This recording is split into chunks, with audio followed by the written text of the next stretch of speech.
After losing their first 3 games, the Cincinnati Bengals are coming off their first win of the season against the lowly Carolina Panthers.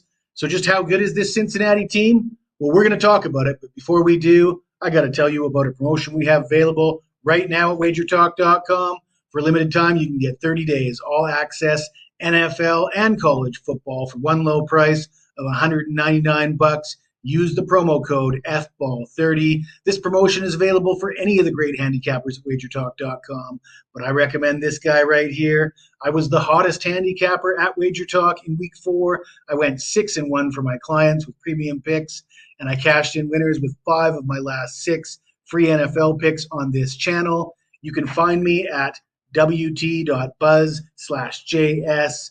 Use the promo code FBALL30. As always, there's no purchase necessary. You're more than welcome to tune in just for the free picks. Now let's get into it. The Ravens are a 2.5-point favorite. The total sits at 49. I mentioned that Cincinnati is coming off their first win of the season against a very poor Carolina team.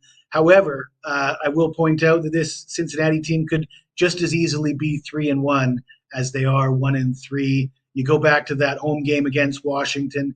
They outgained the Commanders, I guess they call themselves, 436 to 356 total yards. Cincinnati had 30 first downs in that game. They averaged 7.3 yards per play, but they lost 38 to 33 because they just couldn't get Jaden Daniels off the field.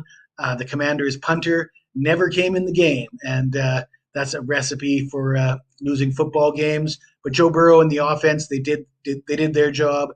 They just couldn't get the win. And then you look at the game at Kansas City the previous week. They outgained the Chiefs 320 to 286 in total yards.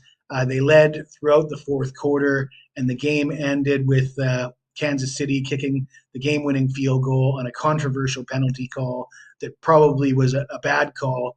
Cincinnati should have won that game at Kansas City.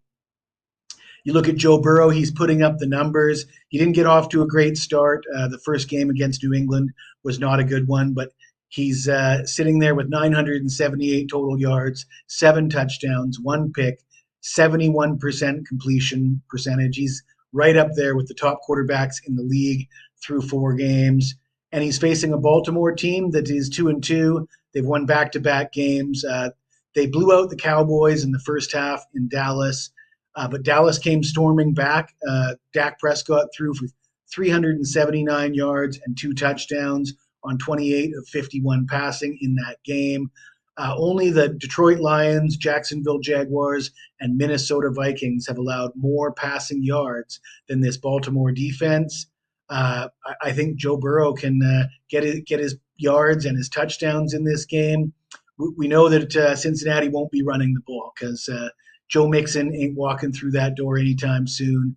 And with the departure of Joe Mixon, this Bengals team doesn't have any running game. It's all going to be on Burrow. And for that reason, I like the over 49. I like Burrow over 1.5 passing touchdowns. If you like this video, smash that like button, subscribe to the channel. You got anything to say to me, even if it's nasty, you hit me up in the comments below. I'll get back to you as soon as I can.